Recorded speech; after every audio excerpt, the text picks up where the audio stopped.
زبا اول یو څو ناری راوم تاسو به زنده‌باد. ظفر ورته وایي چې زه به اول یو څو نارې وهمه تاسو به وایئ چې زنده‌باد. ټیک شو.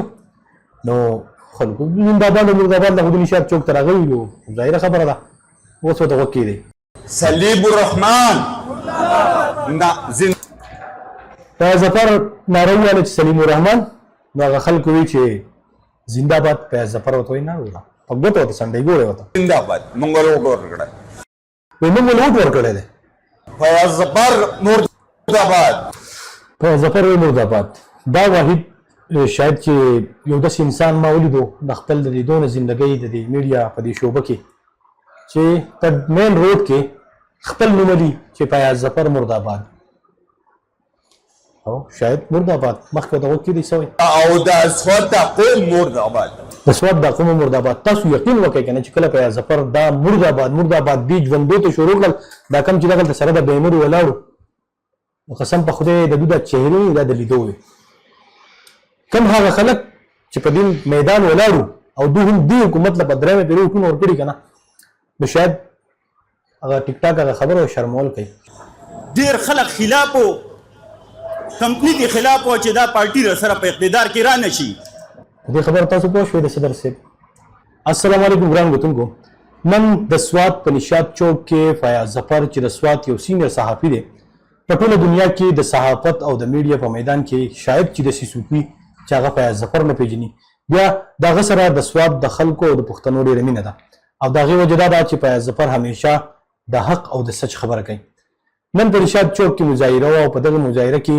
دغه مظاهرین چې دي دا راوتي وو کله چې د نن نه 9 میاشتې مخکې په سوات کې یو خطرناک سیلاب راغلی او د سوات ډېر خلک د هغې نه متاثر شوي او د سیلاب دومره تباهي وه چې تقریبا مینګوره ښار کې د خوا او شا چې څومره ملاقې دي د اوبو په غاړه د خورونو په غاړه د هغو خو یې بیړه غرقه کړې وه بیا په هغه ورځو کې ګنډاپور وزیر اعلی او ګنډاپور چې کله سوات ته راغی نو د ګنډاپور په خبرو کې اولنۍ خبره دا وه چې د خیبر پښتونخوا د حکومت سره ډېرې روپۍ دي تاسو هېڅ غم مه کوئ تاسو ته به د دې نقصاناتو ښه پوره پیسې میلاویږي نو دا خلک خوشحاله شو ګرانو کتونکو کله چې به هم د سوات خلکو د دغې سیلاب د پیسو تپوس کوو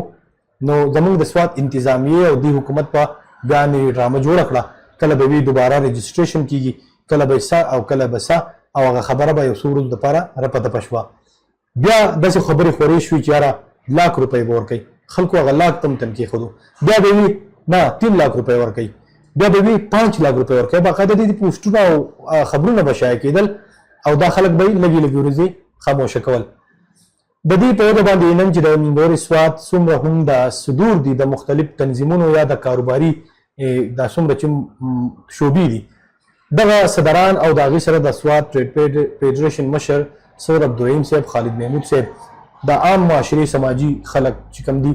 دا نشاط چوک ته راغونډ شوي او د سیلاب متاثرینو د هغې امداد دپاره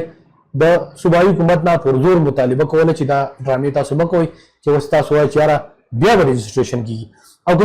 دوباره بیا رجسټریشن کړو صرف زما واحد مثال واخلئ هغه د سیلاب نه تباه شوی دفتر ما خپل پرېښودی دی که نه زه اوس په بل ځای کې ناست یم زما چې څو خو سیلاب تباه کړي دي خو که فرض که په هغې اولني رجسټریشن کې زه صرف خپله خبره کوم که حکومت څه ورکولی نو هغه به وه خو که اوس دوی به درېیمه بیا رجسټریشن کوي او دوی بیا خلک ګرځي هغه پټواریان نو زه خو د هغې دفتر نه تللی یم نو پته نه لګي شاید چې ما خو دې پکې په اوله لمحه کې کیک آوټ کړي چې زه د میډیا سړی یم دغه شانتې نن فیاض ظفر صاحب په نشاط چوک کې دې خلکو ته مطلب آینه ښوله خو په داسې طریقې ورته وښوله چې زه به تاسو ته هغه ویډیو شیر کوم ټیک د فیاض صاحب هغه خبرې چې دي अब زه تاسو ته شیر کوم لږ لږ به ګورو چې فیاض ظفر په کومه طریقه دې خلکو ته آینه مخته کړه فیاض ظفر دا خبرې درته پلی کوم په دې کې په منځ کې خبرې په دې کې نور هم چې کوم یو څو تقریرونه علي د هغو خبرې ورته هم پلی کوم خو دا درته اول وایم چې یاره زموږ نه د حکومت سره څه کار شته نه زموږ د سیاسي یا چې خلکو سره څه مسله ده څه چې په نشاط چوک کې شوي دي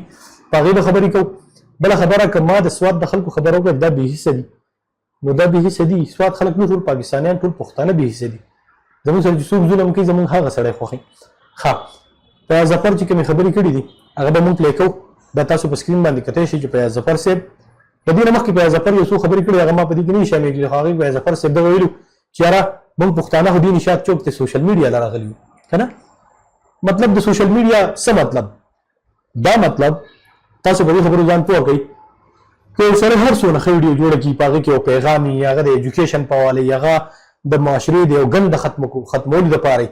په ایمان د هغې سړي فالوورز نه او نه د هغې ویډیو فالو وي او نه پرې لایک او کمنټ وي خو که یو سړی د ځان نه بختي رحمان جوړ کړي او د چا خور مور یاده کړي په هغه ویډیو باندې بیا په لکونه ویوځي نو د دې د لاسه موږ بې حیثه قوم یو موږ هغه غل غشان هغه کنځلې هغه هر څه خو شیر کوو خو موږ هغه خبرې چې هغې نه شاید چې زموږ په معاشره کې بهتري راشي نه یې په خپله وو او نه یې په بل چا ورو تاسو د فیاض ظفر صاحب دا خبرې واورئ دا د فیاض ظفر د خبرو هغه اخرنی اختتام دی چې کله دوی د نشاط چوک کې دا خلک په یو دوه کې حیران کړل واورئ ورته چې ډېر څه وایي زه به اول یو څو نارې وم تاسو به وایئ زنده‌باد فیاض ظفر ورته وایي چې زه به اول یو څو نارې وهمه تاسو به وایئ چې زنده‌باد ټیک شو نو خلکو زنده‌باد او مرده‌باد له خو د نشاط چوک ته راغلي یو ظاهره خبره ده اوس ورته غوږ کېدی صلیب الرحمن فیاض ظفر ناره وویله چې سلیم الرحمن نو هغه خلکو وایي چې زنده‌باد فیاض ظفر ورته وایي نه ویله په ګوته ورته سنډۍ ګوړې ورته زنده‌باد موږ له ووټ ورکړی وایي موږ له ووټ ورکړی دی موږ له ووټ ورکړی ته په نشاط چوک کې چې مرده‌باد صلیب الرحمن زنده‌باد زنده‌باد نه نه وروره 90,000 له مور ورکړی 90,000 ولې موږ ولې 90,000 روپۍ له مور ورکړی صحیح ده نو خامخا زنده‌باد فیاض ظفر وایي چې دا تاسو چې دلته چاته مرده‌باد کوئ روزانه نو که دا مرده‌باد دی دا مړي دي سمبلو ته چا رسولي دي وکړې ما زنده‌باد تاسو که زما واورئ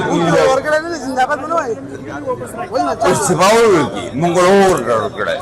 سلیم الرحمن زنده‌باد به وایي بیا تاسو اخر ته راتاو شئ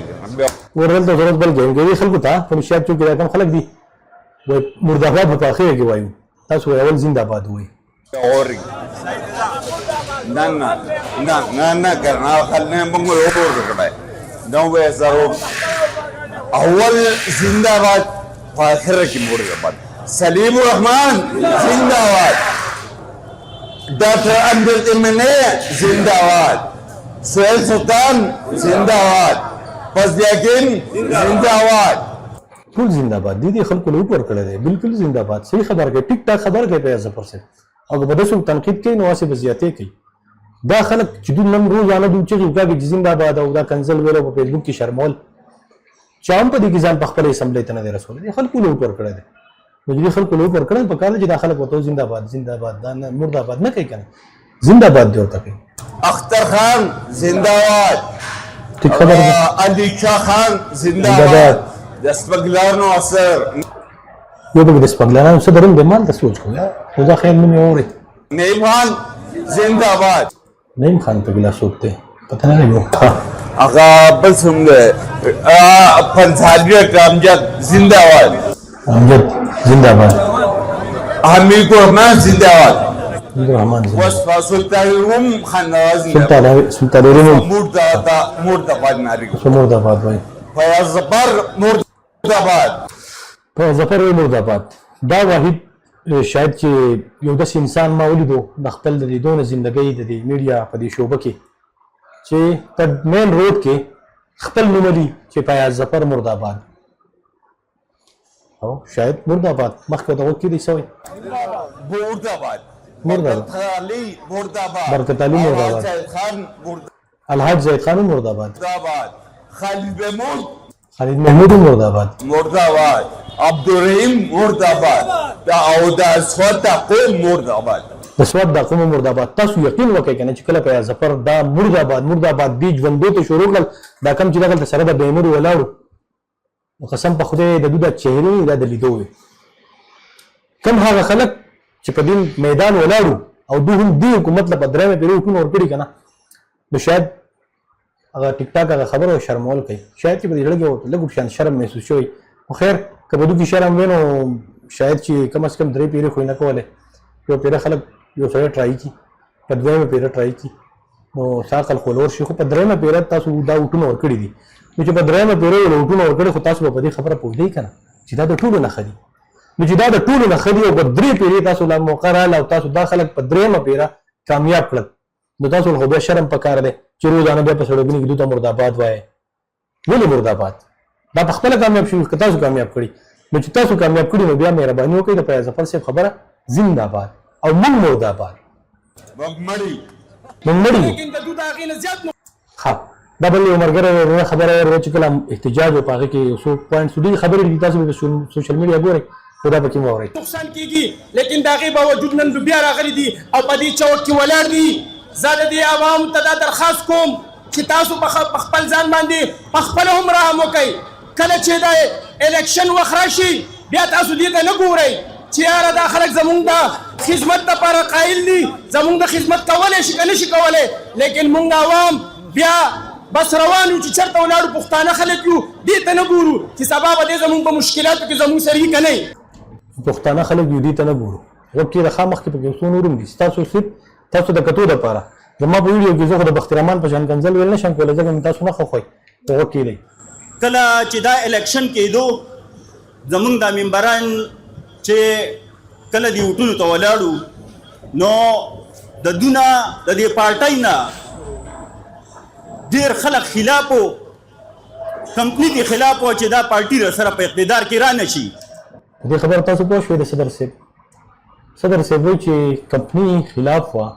د دې خلکو نه دا کم چې نن زموږ د صوبایي او د قومي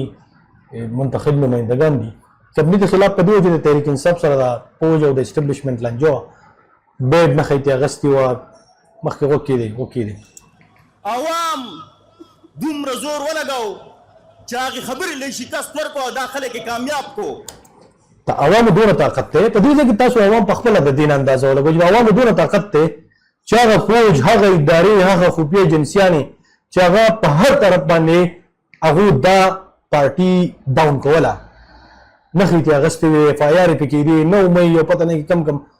مسلې ورته جوړې کړې وې خو عوامو بیا هم هغه هر څه د شکست ورکړو او دا خلک یې کامیاب کړل. وکیل او دې عوامو دا خبرې وکړې چې تاسو که ستنې له ستن ودروئ که ونه ودروئ که بوټی ودروئ که خر ودروئ که ټوټو ودروئ مونږ به له اوټ ورکوو مونږ یې کامیابوو. د دوی له چې کومې نښې ورکړې پای کې ډولکی او دوپړی وه پینکی او شادو خلکو دې ته نه دي کتلي او دې خلکو له اوټ ورکړی دا یې کامیاب کړي. دوی زمونږ سره مونږ د دوی سره وفا وکړه دا صوبایي حکومت دا مفاهیم وکړو د سوات چې څومره منتخب نمایندګان دي د هغو ته وایي چې د سوات خلکو د دې خلکو سره وفا وکړه پښتو یې ورسره وکړه. خو دوی زمونږ سره هېڅ هم ونه کړل. زمونږ سره دا وکړه چې په 15/10/2025 باندې کم سیلاب راغی د نن نه 9 میاشتې مخکې د خلکو کاروبارونه تباه او برباد شول، د خلکو دکانونه تباه او برباد شول، د خلکو کورونه تباه او برباد شول. دې خلکو زمونږ سره واده وکړه په هغه ټایم کې په واده کې دا خبره وکړه چې موږ تاسو له 5 لک روپۍ درکوو. د هغه 5 لک روپو باندې په خدای یقین وکړه موږ ډېر ذلیله کړو. چاته په ژوند کې داسې نه یو ذلیله شي لکه دې چې موږ په دې پیسو باندې ذلیله کړو. صحیح خبره کوي. لکه یو د سړي سره ظلم وشي یو د سړي سره نقصان وشي حادثه پې راشي بیا تاسو د هغه هغې تکلیف سره هم مذاق کوئ. بیا هغه ځي روزانه عدالتونو ته منډې وي چې یاره زما نوم په کمپیوټر کې شته که نه په قطارونو کې ورډېږي په یو پسې منډې وي بل ته ټلیفون کوي دا سوال جواب دا ضلالت شو که نه. یو طرف ته هغه د نوي کاروبار د هغې کور په جوړولو پسې منډې تړلې چې هر څه یې تباه برباد شي د سختې د ټول عمر هغه سرمایه مطلب دا د خپله ګلګمه ډېر معمولي غونته دبته اوس په کې هم په دراجونو کې صرف اډس کې کیمرې اخوا دېخوا زه د خپل هم زمان خو کافي نقصان شوی دی خو زه د دې خلکو د نقصانونو ته چې ګورم نو زه زما څه نقصان شوی خو بیا ما وایي ځکه حکومت دې خلکو له ورکوي زما خو مې یو دفتر په سیلاب کې تللی که نه دا چې په هغې پسې زه څونه ذلیله شوی منډې تړلې زه خپله خبره تاسو ته کوم چې دې کیمرې ته مخامخ ناست موږ ذلیله شوي یو او په دې حکومت کې ذلیله کېږو غوږ کېږدئ. د دوی د عیاشۍ لپاره هره پیسه شته، د دوی د ګاډو لپاره پیسې شته، د دوی د کرپشن لپاره پیسې شته، خو چې په چا باندې صحافت راغلی دی نو هغه پتزاده خلک چې دي هغه دغه شانتې بېنوا ګرځي. دا خلک چې تاسو ټول وینئ دا لاندې چې ولاړ دی ملګرو تاسو ټول دغه غمزپلي یئ دغه سیلاب زدګان یئ. نو ملګرو دا ډېر شی خبرې نن په دې نشاط چوک کې په مظاهره کې شوي دي خو د افسوس مقام دا دی چې په نشاط چوک کې چا خپل کمیس یا پرتوګ نه دی شرولی که نه دا ویډیو به ډېره زیاته وایرل شوي او حکومت به بیا نوټس اخیستی او د سوات سیلاب متاثرینو شاید چې امداد ورکړی نه په هغې کې بختي رحمان و چې هغه ته چا خور مور یاد کړی او ساجبه جیب اشارې کړی بیا شاید چې دا ویډیو ټولو پښتنو کتلی وي او دې پښتنو به د خپلو مطلب د مسلو د دې تپوس کړی خو دا خلک د سړیتوب خاوندان دي په پرامن احتجاج کې خپل مطالبات غواړي نو زموږ خپل پښتانه ولې دا ویډیو لا کتلی نه یو کړس ټکې ته ویسته یو ځانه چته د ډمو یا د ګډاګانو یا د کنځلو ویلو شي ضرورت خوشحالي اجازه ته نه غواړم د الله په امان